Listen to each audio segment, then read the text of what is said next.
وصلتنا وجبة بيض من الأستاذ المبدع صاحب المحمية علي الكركوشي.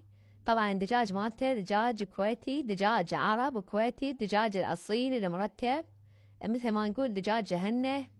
دجاج من فصيلة ومن يعني مثل ما نقول نسل متعوب عليه وأجيال متعوب عليها، بحيث مطلعين أرقى ما ممكن يطلع بالدجاج الكويتي. طبعا هاي احنا حاليا توفر عندنا نص طبقة، راح نفقسها إن شاء الله بالأيام القادمة. نشوف الكتاكيت وين راح يطلعن، ما راح يكون عندنا إن شاء الله. أيضا راح ننطي عليهن معلومات بشكل كامل.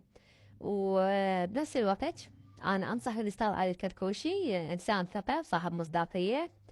البيض مالته مرتب، والدجاج مالته مرتب، والنوعيات والألوان الأدى أيضا فد شي مرتب وراقي، وصعب تلقاهن عند جناية الباقين إلا القليل. يعني ما أقول ماكو إلا القليل ينعدون على عدد الأصابع. لكن هو يبقى الأستاذ علي الكركوشي يعني مميز، فلذلك هاي البيضات مالته مثل ما جاي يشوفون من الحلال مالته. راح نفقسه ونعوفكم بتطورات بشكل كامل إن شاء الله بالأيام القادمة. طبعا راح اخلي الصفحة مالته وصورة الصفحة مالته على الفيديو، كذلك هعرفه بالوصف مال الفيديو. اللي يريد خليه يدخل ويشترك بقناته إن شاء الله.